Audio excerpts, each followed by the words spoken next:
कांग्रेस के नवनियुक्त प्रदेश अध्यक्ष करण माहरा का हल्द्वानी दौरा हुआ। इस दौरान कांग्रेस कार्यकर्ताओं ने माहरा का स्वागत किया। माहरा ने कहा कि वो अलग अलग क्षेत्रों का दौरा कर कार्यकर्ताओं में जोश भरने की कोशिश कर रहे हैं। विधायकों की नाराजगी के सवाल पर माहरा ने कहा कि अब कोई विधायक नाराज नहीं। सीधा रास्ता है, ग्रास रूट वर्कर के साथ खड़े होना है, उनको सम्मान देना है और उनको ये पहले ये एहसास कराना है कि लड़ाई लड़नी क्यों है। प्रश्न यही है कि लड़ाई लड़नी है तो लड़नी क्यों है। इस विषय में हम उनको जागरूक करेंगे और कार्यकर्ता को मान सम्मान देंगे। उनको ये एहसास कराएंगे कि उनकी वजह से हम हैं, हमारी वजह से वो नहीं है। आप देखिएगा कुछ दिनों में पार्टी खड़ी हुई दिखाई देगी और कार्यकर्ता दौड़ता हुआ दिखाई। कुछ लोगों ने ये बनाया कि कुछ लोग नहीं आए और वो क्यों नहीं आए उसके मैंने कारण स्पष्ट कर दिए थे।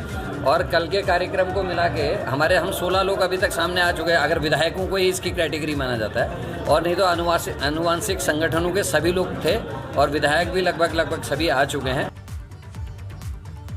वहीं विधानसभा अध्यक्ष रितु खंडूड़ी ने कोटद्वार को जिला बनाने की मांग को एक बार फिर से गरमा दिया है। रितु खंडूड़ी ने कहा कि कोटद्वार के विकास के लिए उसे जिला बनाना बहुत जरूरी है।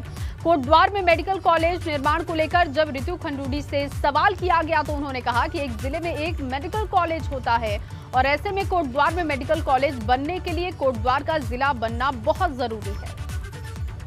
इसमें कहाँ पे गड़बड़ हो रही है ये हम और आप जानते हैं। जब जिला ही नहीं है कोटद्वार तो हम इस बात को क्यों बार बार कहते हैं कि वहाँ पे मेडिकल कॉलेज बनेगा? नहीं बन सकता है ना। आप पहले जिले के लिए लड़ाई लड़ेंगे, हम जिले के लिए लड़ाई लड़ेंगे और मेडिकल कॉलेज के लिए उसके बाद लड़ाई लड़ेंगे। ये या तो फिर आप भारत सरकार में जाके चेंज करवाइए रूल्स रेगुलेशन। और अगली खबर टिहरी से है, जहां टिहरी में भूतपूर्व सैनिक सरकार से नाराज हैं। पूर्व सैनिकों का कहना है कि बीसी गब्बर सिंह के नाम पर कई घोषणाएं हुई मगर उन्हें पूरा नहीं किया जाता है।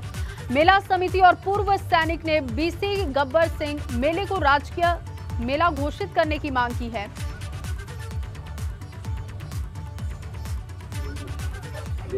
कोरोना की थर्ड वेव की आशंका को लेकर अल्मोड़ा में स्वास्थ्य विभाग अपनी तैयारियां कर रहा है।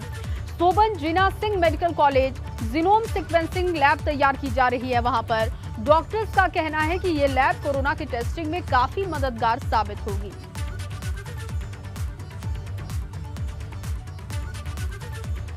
और अब बात मौसम की करते हैं। मौसम विभाग का कहना है कि उत्तराखंड में मौसम करवट लेने जा रहा है। मौसम विभाग ने आज और कल यानी कि 2 दिन के लिए मौसम बदलने की संभावना जाहिर की है।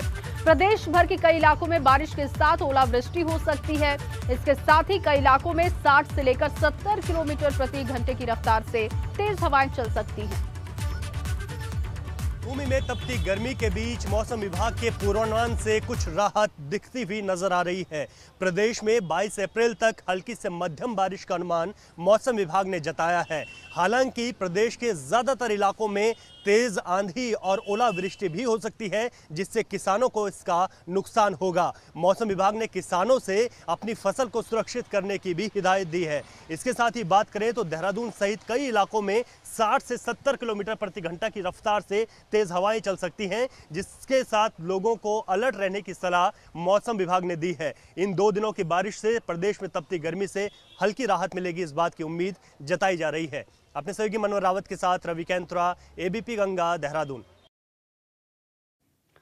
वहीं केदारनाथ धाम में इस बार यात्रियों के रुकने के लिए बड़े स्तर पर व्यवस्था की गई है। केदारनाथ धाम में की गई व्यवस्था के मद्देनजर करीब एक दिन में 8000 से ज्यादा श्रद्धालु रुक सकेंगे। रामबाड़ा से लेकर केदारनाथ तक अलग अलग जगहों पर बड़े बड़े टेंट और पंडाल लगाए जाएंगे। इसकी व्यवस्था हो रही है, इसके लिए मीटिंग हो चुकी है। ज्यादा से ज्यादा श्रद्धालु पहुंचे, उन्हें रुकने में किसी भी तरीके की दिक्कत ना हो, इसका पूरा ध्यान रखा जा रहा है। वैकल्पिक व्यवस्था के रूप में जैसे हमने बातचीत हुई है, मुख्यमंत्री जी ने भी 4 धाम यात्रा को लेकर के बैठक की थी तो उसमें भी ये विषय मैंने स्वयं किया था कि वहाँ पर वैकल्पिक व्यवस्था आवास के लिए तो टेंट इत्यादि की व्यवस्था वहाँ पर कर रहे हैं। तो केदारनाथ जी में लगभग 8000 लोगों के रात्रि विश्राम की इस तरीके से व्यवस्था वहाँ पर सुनिश्चित करवा रहे हैं।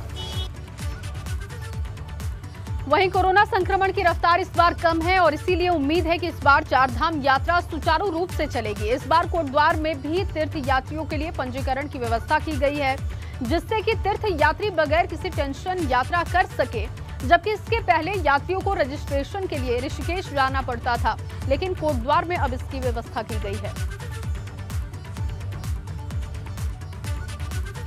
तो अच्छी बात है सभी के होटल कारोबारियों के लिए, और होटल कारोबारियों के साथ साथ जितने और भी जो यहाँ पे जो कारोबारी उनके लिए भी बहुत अच्छी बात है कि यात्री पौड़ी से होके आए और हम उसका यहाँ पे अच्छे रहने की व्यवस्था, अच्छे खाने की व्यवस्था, ताकि पौड़ी का जो सौंदर्य है उसका वो लाभ लेते हुए अपने देव दर्शन के लिए जाए। वैकल्पिक मार्ग के रूप में हमारा